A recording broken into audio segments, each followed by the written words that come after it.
Hello বন্ধুরা, welcome back to my channel.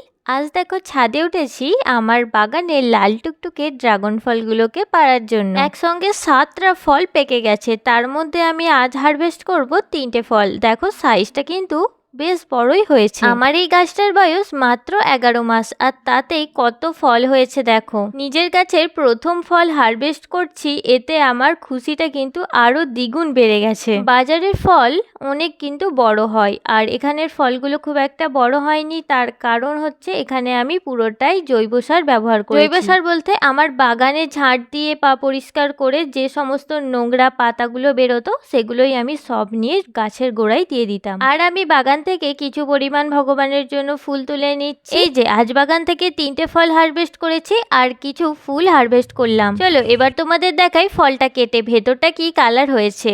এই দেখো ভেতরটা কিন্তু ডিপ গোলাপি কালার হয়েছে। আর গাছের একটা ফল নিয়ে ভগবানকে প্রসাদ দিয়েছিলাম, আর ফলটা খুব মিষ্টি খেতে।